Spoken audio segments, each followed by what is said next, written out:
Greetings, everyone. I'm Dr. Rachel Meixner, and I am here to talk about how you can use the power of AI to write better, legally compliant behavior support plans or behavior intervention plans, depending on what you call them in your area. So, I have ChatGPT open here, and I am going to stay logged out. Why is that? Because I'm going to be putting information about a specific student.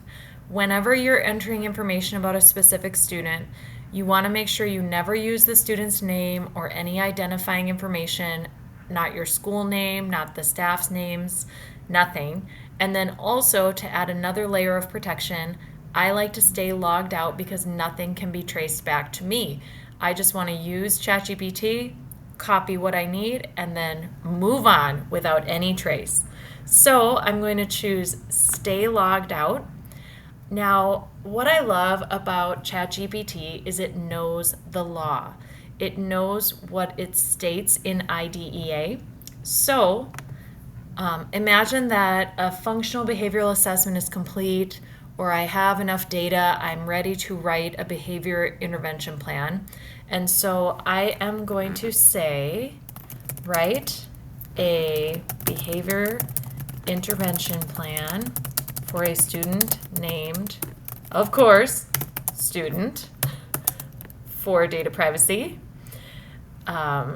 who struggles with, let's say the target behavior is leaving class without permission or emotional outbursts if forced to stay in class. Now, that sounds awful, right? But what's great is the chatbot knows the tone that I'm looking for, because what I'm going to say is make this IDEA compliant and use objective language. So objective simply means it's not going to have thoughts, feelings, or opinion. Whenever we're writing due process paperwork, we want it to kind of be what a movie camera could capture. If someone were filming what's going on, how could they describe it? And that's because that is data driven. Observation is a form of data. If we're saying things like, he's having big tantrums, like tantrum is a loaded word, so we don't want to be using that word. So adding this little statement here, make this IDEA compliant and use objective language, is going to help us whenever we're generating any kind of paperwork, especially behavior, which can be loaded with emotion, right? Whenever we're talking about student behavior, right? So I'm also going to add, just because I know it's going to need this information, people who can help include the behavior interventionist, imagining that you have that in your building, the case manager, or the principal. There is a calming space in the school. So I'm giving the information that the robot will need to write a legally compliant behavior intervention plan. Now, if there are any other details that have been generated from a meeting or maybe in the functional behavior assessment, you can also include those. You want to make sure that this is tailored to the student. Even though, notice I'm not using any names. The more specific you are in this prompt, the better the plan will be. Now, you might say, wow, you're writing quite a paragraph for your prompt. I could have probably written the whole behavior intervention plan by now. But the truth is, these little notes that I'm plugging in become so easy. And when I hit enter, which I will do now, you will see how very thorough ChatGPT will be, because I added that note, make this IDEA compliant. So here we go. So this will follow the expectations in IDEA for a behavior intervention plan. So it's including the details I need to add. It's giving examples of, what does that emotional outburst look like? I might replace it with the word escalation instead of outburst. That was kind of my fault. It's defining the behavior, including the hypothesized function. Again, that came from the FBA. All right, now we get to prevent. So what might be setting off the behavior? Skills to teach, and then reinforcement. So again, following right along with IDEA, and I love what it offers. Predictable transition using cues, schedule breaks, allow choice making, a check-in, check-out system about how the student is feeling, and teach the student to use a break card if they need a break. A lot of these are things that we already know are great interventions, but what happens here is I don't have to remember everything. You know what I mean? I'm able to use the AI to pull it together for me, right? Also, it includes the response to the problem behavior, and it's very, very legal. So it's saying if the student elopes, maintain a safe distance, monitor, follow a non-confrontational protocol. So do not try to be confrontational, reinforce immediately as soon as the student is doing the right thing.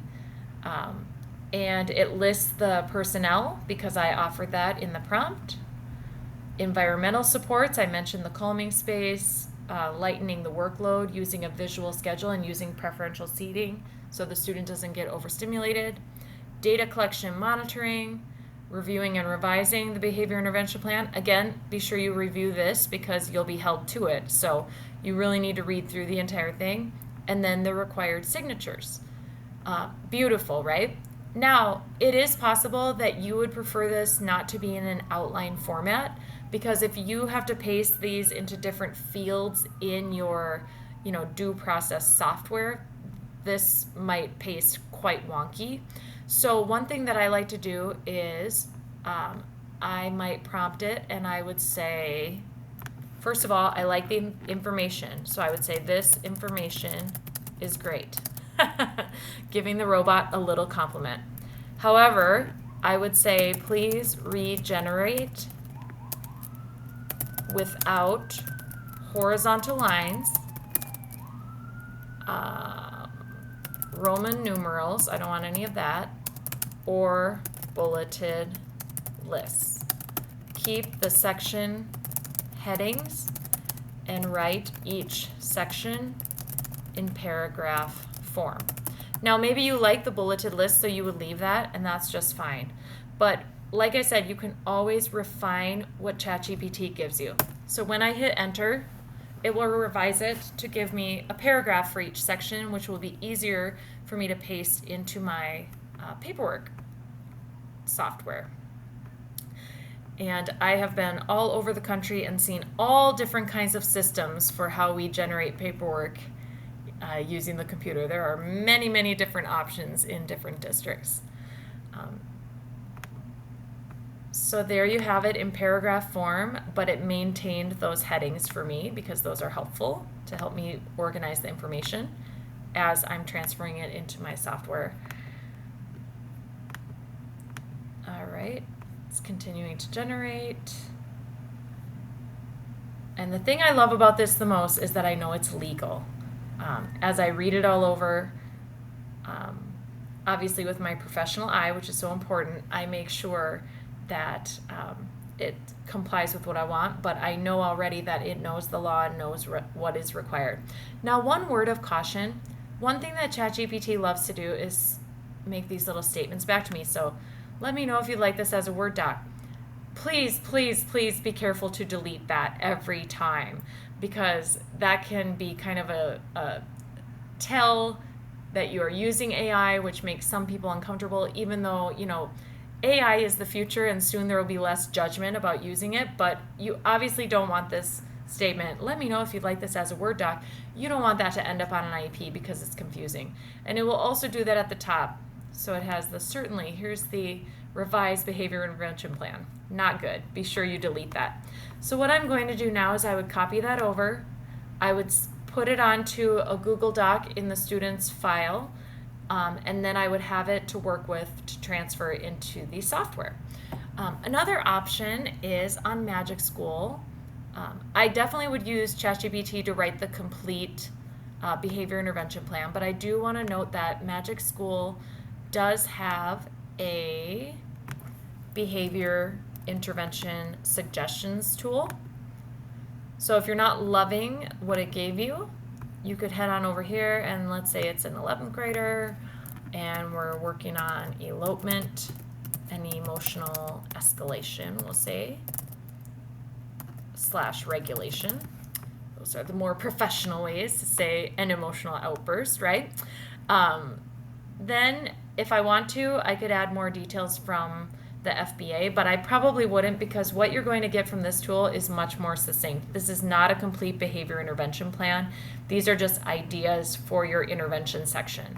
So when I hit generate, it will give some ideas with details, structured breaks, a safety plan, and social skills training. So this might be another place where you can find some ideas on how you can intervene with undesirable behavior. Another piece that I like is, a behavior intervention plan has to include the skills to teach. So if I head back over here to ChatGPT, one of the skills to teach was the student will learn how to explicitly take a break using a card, a nonverbal signal. So if you copy that, so I like this little skill and I want to teach it, you can head over to Magic School. Under Teacher Tools, it has something called an SEL lesson plan. So let's say, okay, great, I have to teach this to the student, but I do not know what I'm going to do to teach it. Let's say now we're working with an 8th grader.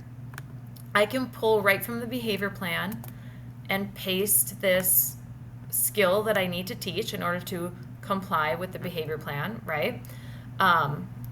Self-awareness, helping them recognize and understand their awareness. I can choose from lots of social and emotional learning targets that are part of the SEL competencies. I think this might be decision making or self-management. I think I'll go with self-management, giving the students strategies to regulate their emotions, right? So student struggles with elopement and emotional regulation. They need to learn to stay in class and regulate big feelings, which don't we all need to learn that, right?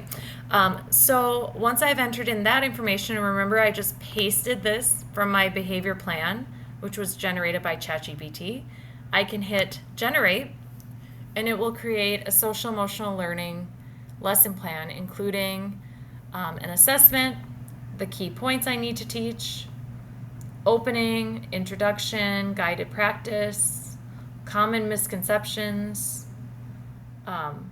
Really beautiful. And it ends with students writing a journal entry about a time they felt overwhelmed and how they could have used a strategy. That might be a discussion question if students don't have the writing skills, but it's pretty great. And it gives me something to be a jumping off point for my own creative instruction with the student. So with that, thank you for listening, and I hope you find these tools helpful to improve success for your students, help them with those big feelings and those challenges as you're working on behavior intervention plans.